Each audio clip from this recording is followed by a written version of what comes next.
There is a truth hidden beneath the surface of the world, one that only reveals itself when you stop chasing comfort and start listening to your soul. That truth is this: not all are chosen. Not everyone was born to carry the weight of divine power, and yet some of us were. Some of us came into this world marked, encoded with a mission so ancient and precise that no amount of distraction, denial, or destruction could erase it. These are the strongest chosen ones, God's elite warriors, and if you're still watching, still listening, still breathing through the chaos, you just might be one of them. But to be one of the 7 strongest isn't about ego. It's not about status, attention, or spiritual superiority. In fact, most of the elite warriors don't even know who they are at first. They don't feel strong. They feel broken, misunderstood, exiled, humiliated by life. Their childhoods were battlegrounds. Their minds became fortresses. Their hearts torn between love and survival. Why? Because every warrior must be trained, and the strongest are trained the hardest. You weren't being punished. You were being forged. From the beginning, the signs were there. You saw deeper than others. You felt things you couldn't explain. You knew when people were lying, even when their words sounded kind. You sensed danger before it arrived. You carried a strange mix of innocence and intensity that made others uncomfortable. And you were probably told to tone it down, to be normal, to fit in. But nothing about you was ever meant to fit in, because your soul didn't come to blend, it came to defend. You were chosen not because you were the most obedient or the most peaceful, but because you were unguarded. The world hadn't closed your heart completely. You still believed in something higher, even if you couldn't name it. You still felt a pull toward justice, truth, and protection, even when no one else stood with you. That's where the first test begins: loneliness. God's elite warriors are pulled away from the crowd early, not to isolate them, but to initiate them. Because in the silence, your real training begins. You learn to hear the voice of God not in words, but in knowing. You learn to trust your intuition even when it contradicts logic. You learn to stand your ground even when the ground is shaking. And eventually, you realize something terrifying and liberating: that you were never meant to be saved. You were meant to become the one who saves, not in a Messiah complex kind of way, but in the way that your very presence disrupts darkness, in the way that your words carry weight, in the way that your energy rebukes anything that isn't aligned with truth. But here's the challenge: most of us run from this power at first, not because we're weak, but because we've been conditioned to believe that power is dangerous. We've seen it abused. We've seen it used to dominate, manipulate, destroy. So when divine power begins to awaken in us, we don't know what to do with it. We suppress it. We numb it. We pretend we're not hearing the call. But the call doesn't stop. It haunts you. It follows you. It breaks everything in your life that isn't aligned with your real mission. Click subscribe to this channel to get more profound spiritual lesson. Have you ever felt like your life keeps falling apart the moment you try to live normally? That's not failure. That's divine interference. That's heaven making sure you don't get too comfortable in a life that's beneath your calling. And the calling is this: to fight for light in a world that worships shadows. To become a vessel so clear that when you speak, it's not just you speaking, it's divinity flowing through you. To walk into rooms and shift the atmosphere without saying a word. To stand between the innocent and the oppressor. To shield the broken, to remind the lost, to awaken the sleeping. You don't need a title for this. You don't need a platform. You are the platform. You are the altar. You are the weapon and the prayer in one body. But before you are given your full power, you must face the 7 initiations. These are not symbolic. They are real. They come in the form of betrayal, abandonment, loss, illness, spiritual warfare, ego death, and the final silence where God goes quiet and you are left with nothing but your own breath. These initiations strip you of everything false. They empty you so you can be filled with something eternal. And most people break in the process. But the strongest chosen ones don't just survive, they transform. And that's when the gifts awaken. Some begin to dream of events before they happen. Others can touch someone and feel their pain. Some speak, and truth cuts through the air like a sword. Some go invisible in crowds, not because they're hiding, but because their energy is shifting dimensions. You begin to notice that time bends around you. Synchronicities become constant. Animals react to your presence. People confess secrets to you without knowing why. You become a bridge between worlds, a guardian of realms. And yet, you still feel human. You still feel doubt. You still cry at night. Because this path will never be about perfection. It will always be about devotion. So let me ask you, have you been mistaking your divine training for misfortune? Have you been calling your awakening anxiety, your visions overthinking, your power too much?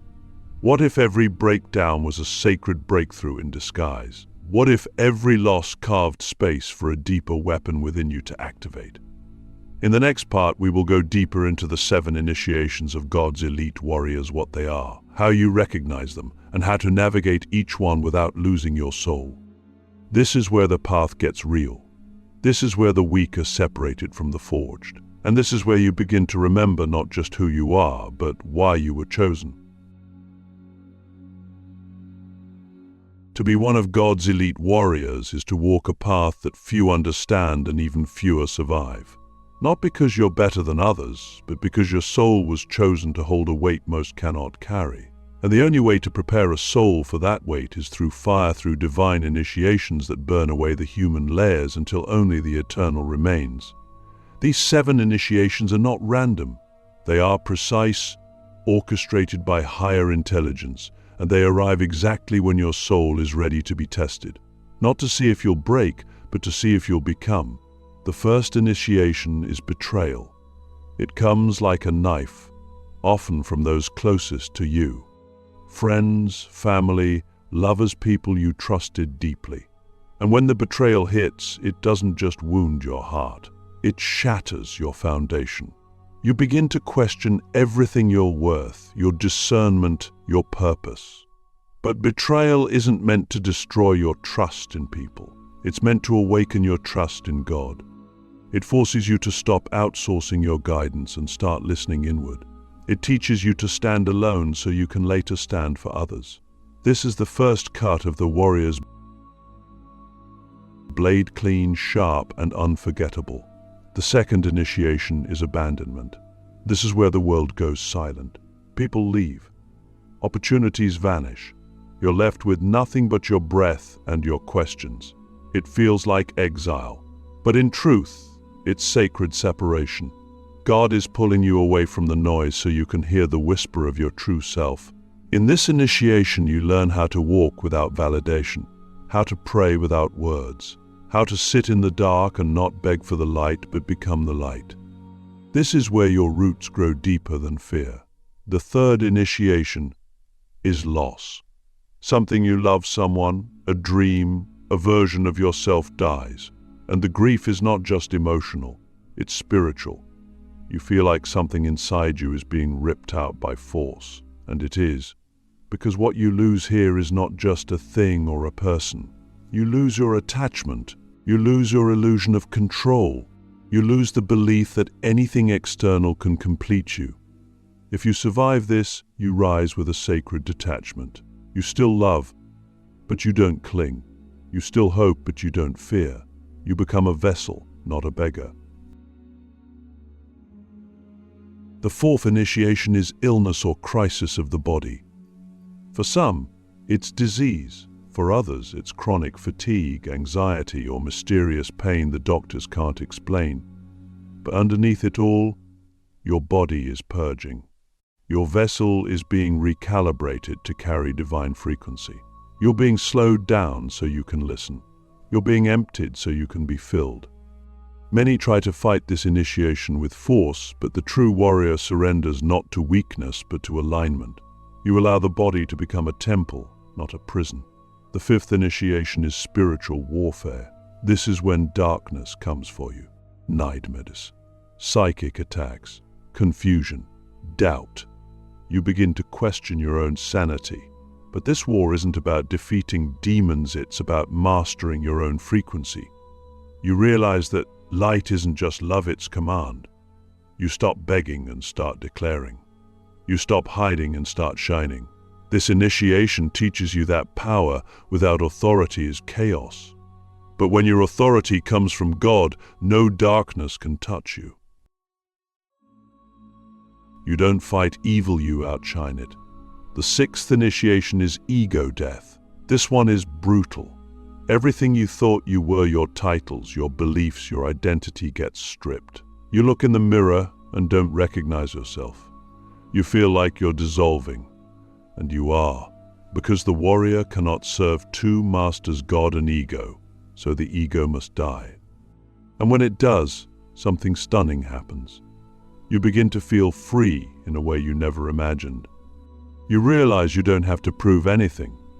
You don't have to be anyone. You are already chosen. You are already enough.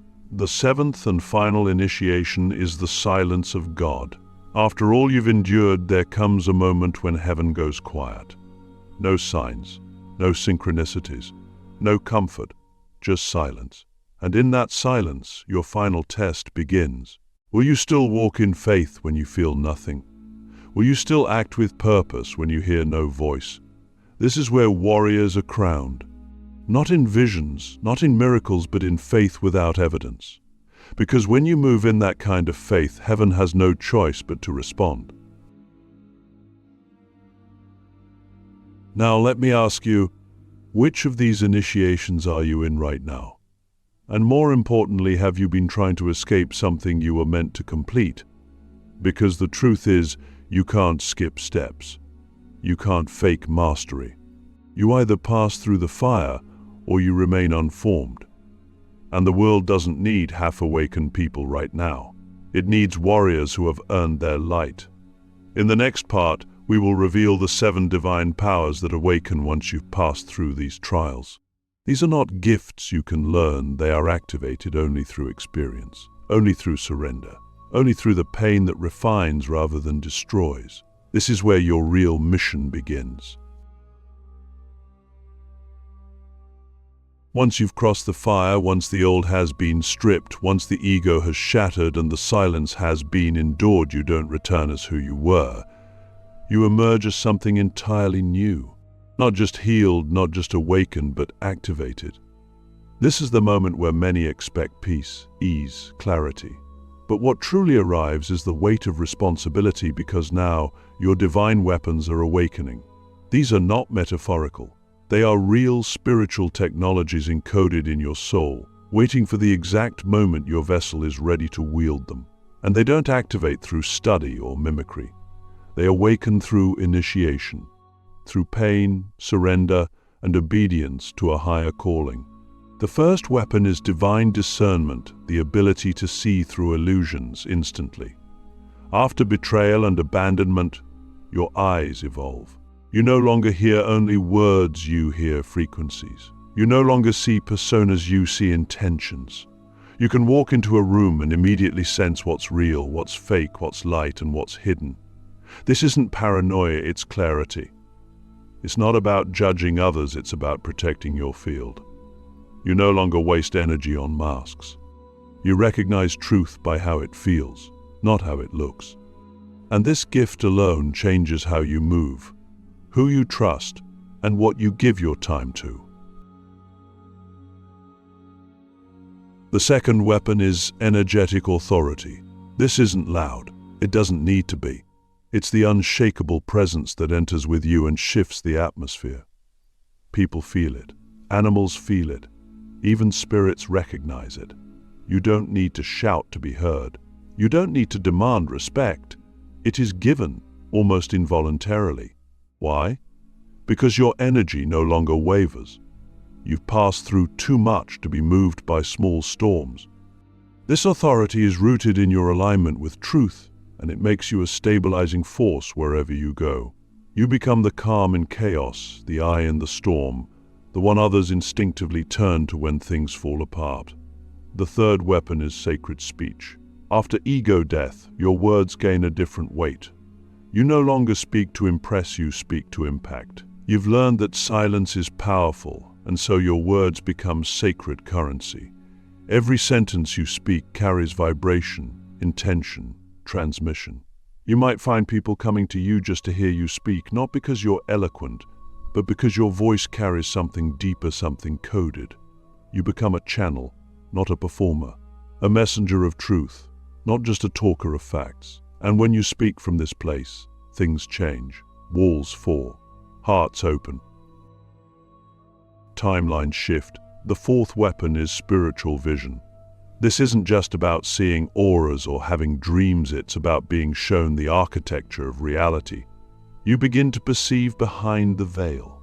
You receive downloads sudden, full-body truths that fill you with knowing. You may dream of events before they unfold. You may see symbols, faces, or messages in the quiet. This vision is not for entertainment, it's for navigation. You are given glimpses of what is so you can prepare for what's coming. You become one who walks ahead of the crowd, not in arrogance, but in service. You see the traps. You see the patterns. You see the path, and you hold the torch for others. The fifth weapon is interdimensional resilience. After facing spiritual warfare, you develop a nervous system that no longer collapses under pressure. You feel the attacks. You sense the darkness, but you don't run. You don't react, you respond. You've learned how to transmute fear into fire, doubt into fuel, pain into prophecy. You become the one who can sit in the presence of chaos and not flinch. This is the warrior's backbone. This is the strength that doesn't roar but radiates. The sixth weapon is magnetic creation. Once you've detached from outcomes during loss, you begin to understand the mechanics of manifestation not as a trend, but as a sacred science. You are no longer wishing. You are commanding. You don't chase, you attract, not through desperation but through frequency. You've purified your field, and so what you call in isn't just what you want, it's what's aligned. Your life begins to shift rapidly. People, opportunities, resources, and revelations arrive as if summoned. But you know it's not magic. It's mastery. And the seventh weapon, the most sacred of all, is silent obedience. After experiencing the silence of God, you learn the rarest gift of all, the ability to move without noise, without applause, without needing to be seen. You serve without recognition. You walk without followers. You obey without explanation.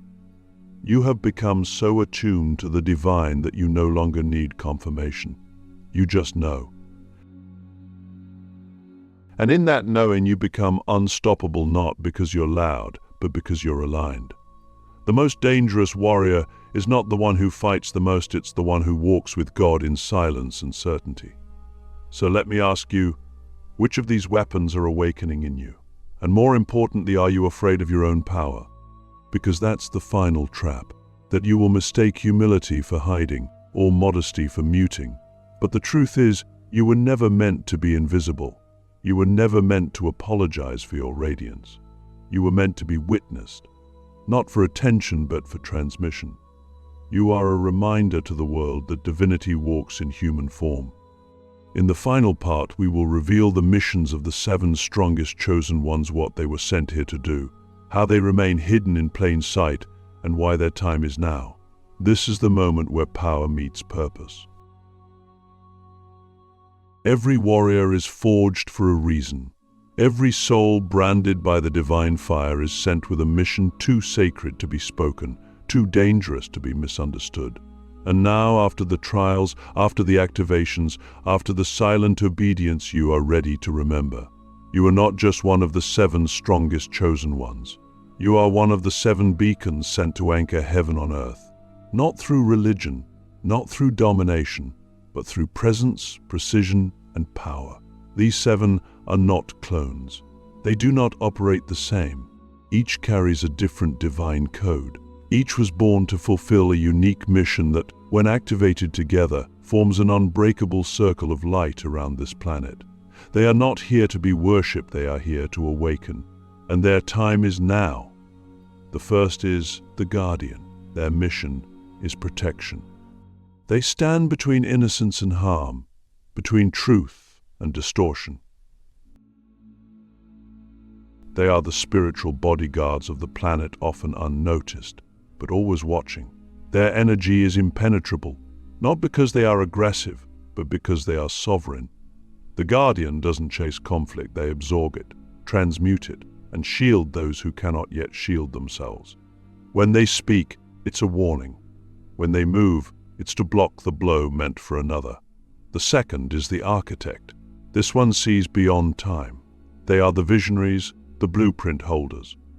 Their mission is to design the new system: spiritual, economic, relational, ecological. They don't just critique what's broken, they build what's missing. The architect dreams in downloads, speaks in solutions, and walks with blueprints coded in their DNA. They are often misunderstood because they are always ahead. But their mission is not to be understood, it is to construct the future. The third is the oracle. They are the voice of the unseen. Their mission is to deliver divine messages with accuracy and urgency. They are dreams in motion, prophecy in human form. They do not guess they know, and their knowing often comes at the cost of comfort. The oracle is rarely celebrated in their time because truth is a blade, and they carry many. But they speak anyway because their silence could cost lives. The fourth is the healer, not the kind who just soothes, but the kind who exposes. Their mission is to excavate pain, clean spiritual wounds, and activate cellular memory. Their presence alone stirs awakening. They walk into rooms and hearts begin to unravel. Not because they try, but because their frequency is medicine. They don't just heal people. They heal timelines. They recalibrate bloodlines. They are here to remind the world that wholeness is its birthright. The fifth is the disruptor, the wild one, the rebel, the breaker of chains. Their mission is to destroy what was never divine to begin with. They are often feared, slandered, or exiled not because they are evil, but because they threaten systems built on lies. The disruptor doesn't come to play nice. They come to unearth, to shake, to dismantle. They are the storm before the peace, the chaos before the clarity, the sword before the salve. The sixth is the weaver. They are the bridge builders, the connectors of realms, cultures, and codes. Their mission is unity, not the shallow kind, but the sacred kind. They speak every language without opening their mouth. They carry harmony in their bones, and when they enter, division dissolves. The weaver doesn't take sides, they build circles. They don't choose tribes, they hold them together. They are here to remind us that we were never meant to walk this alone. The seventh is the flame, the embodiment of pure divine fire. Their mission is awakening. They are the ones who activate others simply by existing. When they look at you, something stirs. When they speak, something ignites. The flame is not here to comfort. They are here to awaken the sleeping giants. They are the quickening, the alarm clock of the soul. And though they often burn alone, their fire is contagious. They are the final spark that sets the whole forest alight. These 7 missions may exist in different bodies, across different lands, speaking different tongues, but they are connected energetically, eternally. You may embody one. You may carry aspects of several. But if you are reading this, chances are you've heard the whisper, felt the pull, seen the signs. And now you must ask yourself, are you ready to remember? Because this is not just a spiritual title. This is a divine assignment. This is the moment your soul came for. And the world isn't waiting for more followers, it's crying out for awakened leaders. You don't need permission. You've already been chosen. You don't need proof. You are the evidence. You don't need to wait. The time is now. The 7 strongest are rising. And if your heart just started pounding, you're one of them.